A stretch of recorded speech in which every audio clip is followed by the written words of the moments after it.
Ahí está, arranca. Buen día a todos y a todas. Les agradezco su presencia aquí. También, bueno, disculpas tal vez porque demoramos un poco, pero el tránsito estaba imposible y además nuestros colaboradores me habían dicho que estaban entrando todos ustedes con los equipos y por lo tanto debíamos darle prioridad al ingreso de ustedes y a que pudieran tomar sus lugares. Bien, agradecerles por su presencia y su interés en lo que está sucediendo en la Argentina a pocos días de la elección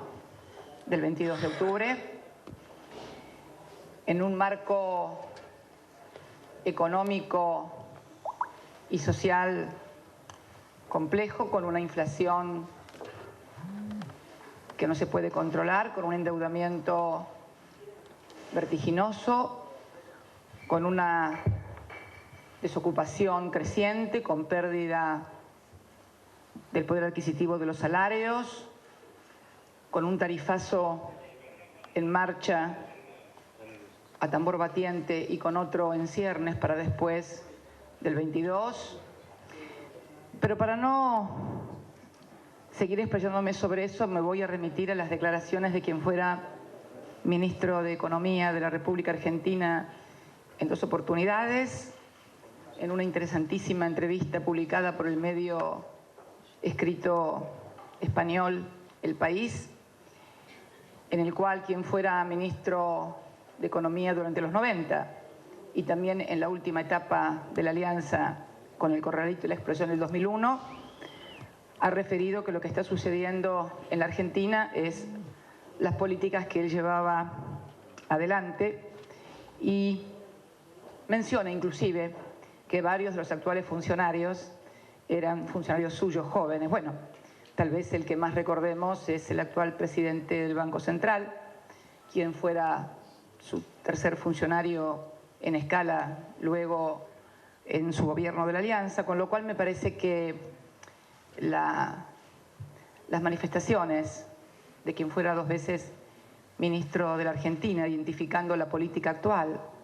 con la que llevara oportunamente a cabo adelante y que tanto desastre provocaron en la Argentina, me exime de mayores comentarios. Pero también hace semanas que Unión Ciudadana, nuestros candidatos y yo misma inclusive, venimos denunciando también un grave deterioro de la calidad democrática de nuestra Argentina. Un deterioro que no es descuido, no es dejadez o desidia institucional, es un deterioro que es una consecuencia de una política deliberada de debilitamiento y en algunos casos destrucción de algunas garantías básicas del Estado de Derecho. Esta política está dirigida, avalada o al menos autorizada por el mismo presidente de la República Argentina, el señor Mauricio Macri. Y creo que tiene como objetivo un uso legítimo de los recursos y poderes del Estado, una política dirigida a consolidar un poder político extraordinario, partidario, con una concentración de poder inédita y, por cierto, peligrosa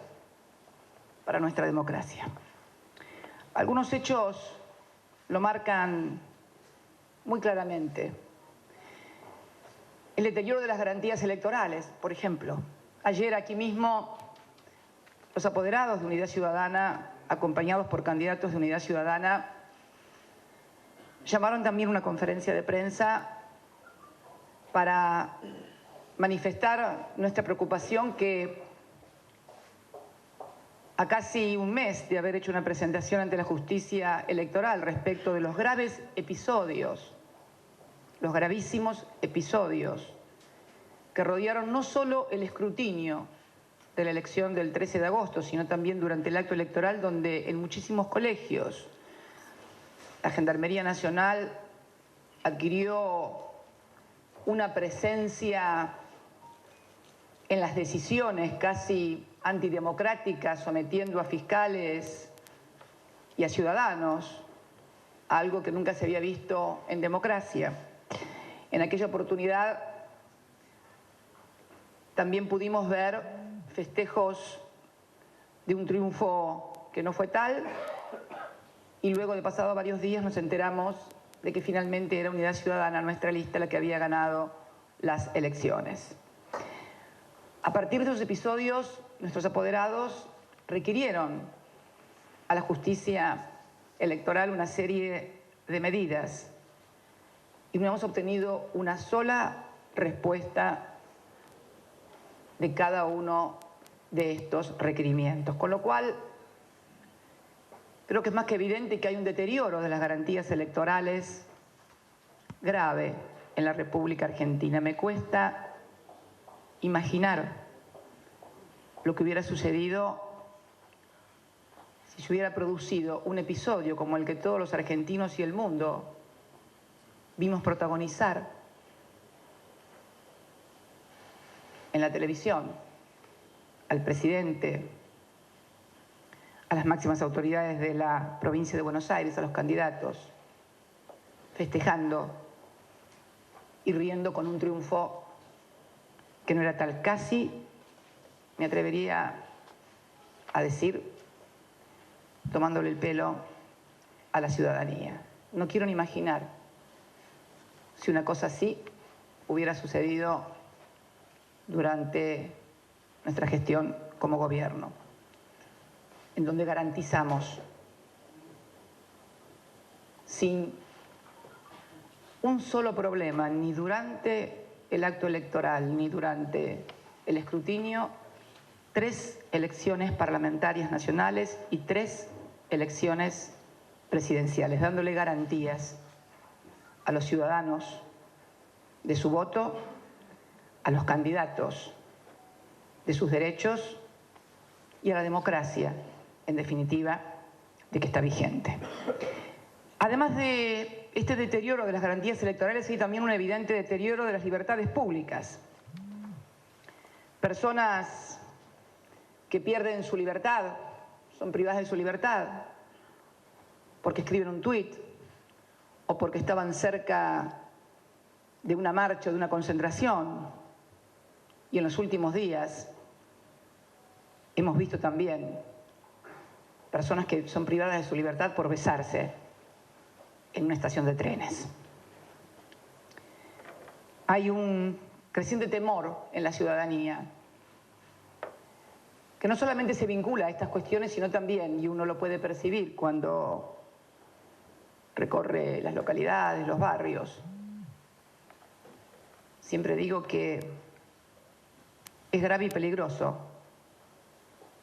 que a los organismos de seguridad o a ciertos organismos le tengan miedo a la sociedad y no le tengan miedo a los delincuentes. El deterioro también de las garantías jurídicas a la oposición política, el caso de Milagro Sala, presa política en la Argentina, es también un caso ya más que evidente porque además tenemos organismos internacionales reclamando por ella. Y también un silencio por parte del Estado Nacional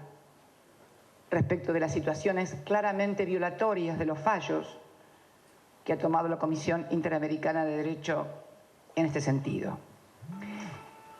También el deterioro de la intimidad y de la protección de los datos personales, simbolizada a pocos días de las elecciones con un DNU del presidente donde se remite a la jefatura de gabinete todo el manejo de lo que podríamos denominar la Big Data de los argentinos, sus celulares. Se produce esta concentración en el Estado de la intimidad y de los datos personales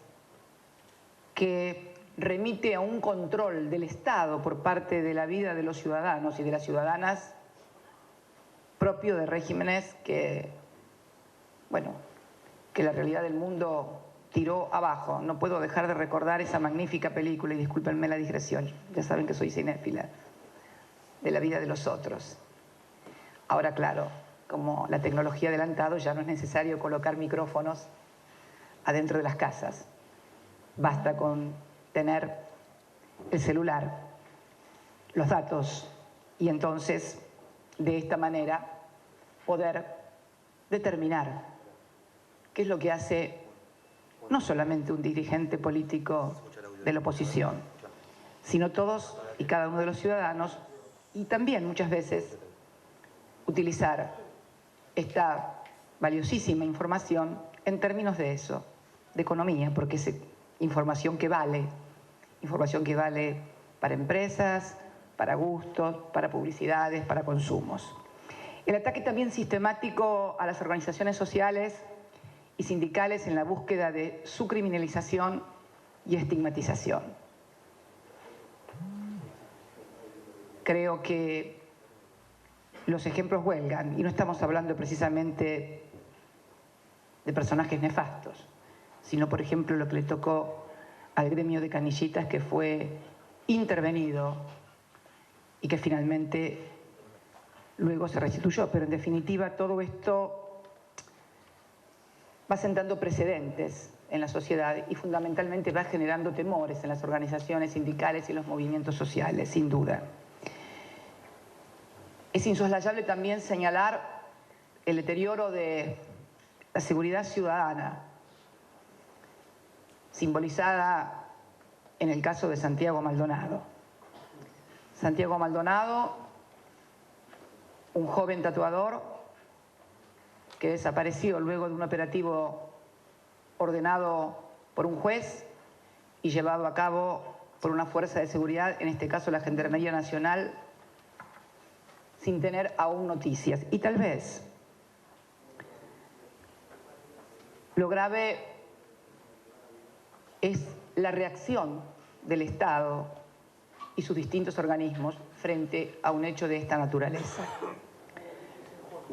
¿Por qué? Porque supongamos que, como ha dicho Naciones Unidas, no quien habla, sino Naciones Unidas, debe investigarse la Gendarmería porque es ella la que aparece como directamente vinculada al caso. Aún suponiendo esta responsabilidad, el tema es cómo reaccionan ministros, secretario, presidente, frente a un hecho de esta naturaleza. Esto es aún más grave porque la violación de derechos por parte de una fuerza o de cualquier otra institución por parte del Estado se torna aún más grave cuando el Estado, en la figura de quienes son sus figuras paradigmáticas, ministros y presidentes, en lugar de colocarse del lado de la familia, del ciudadano desaparecido, o de lo que reclama la sociedad, no solamente justifican y ocultan, sino que se lanza una feroz campaña para demonizar al desaparecido. Casi como pasaba durante la dictadura, en la cual se afirmaba que estábamos frente a una campaña anti-argentina y que los desaparecidos estaban en Europa. En el día de ayer pudimos ver también cómo se lanzó una campaña desde un medio de comunicación acerca de elementos que se encontraron y que luego aclaró el hermano de la víctima. Y la verdad, que una familia que no quiero ni siquiera imaginarme lo que debe estar atravesando, el dolor, la desesperación, la angustia, el cansancio, tener además que ponerse a redactar. Imagínense cualquiera de ustedes en esa situación, ponerse a redactar un comunicado desmintiendo las infamias que se estaban vertiendo. Todo esto fue acompañado, por supuesto, en las redes sociales por el ejército de trolls de todos los días. Bueno, difamando a la víctima. Finalmente, también una cosa que hemos conocido en los últimos días, inédita, por lo menos inédita del advenimiento de la democracia, yo para ser más precisa lo haría del 83 a la fecha, el reconocimiento de listas negras, de que el presidente tiene un listado negro de 500 y pico de personas y que él interpreta que si esas personas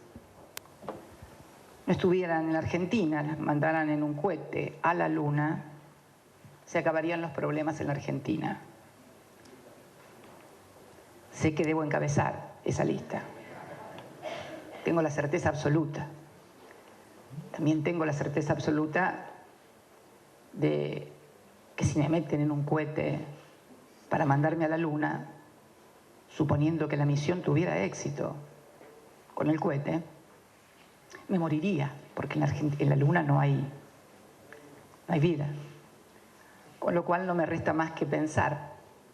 que se trata de un eufemismo de los que tendrían o los tendríamos que desaparecer en la Argentina para que la Argentina no tuviera problemas. La verdad que yo contra esas listas negras que sinceramente no me interesa conocer, creo tener la certeza de algunos nombres, no de todos, por supuesto, pero contra esa lista me gustaría también conocer la lista de los que blanquearon, por ejemplo, con el decreto presidencial, los familiares de funcionarios del propio presidente que blanquearon violando la ley de blanqueo sancionada por el Congreso que prohibía esto. O tal vez, bueno, las listas de los supermercados, las listas de los despedidos, en fin, tantas listas por las que preocuparse un presidente, pero sinceramente es algo nunca visto, que me remite a épocas, y no voy a decir de la dictadura, no. Como tengo bastantes años, me remite a otros gobiernos democráticos también, donde había listas, donde gente se tuvo que ir del país y donde quien aparecía en una lista tenía fuertes probabilidades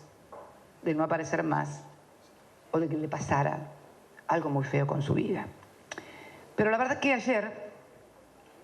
este lunes, ayer se ha conocido un grado más, han cruzado todos los límites democráticos en el día de ayer.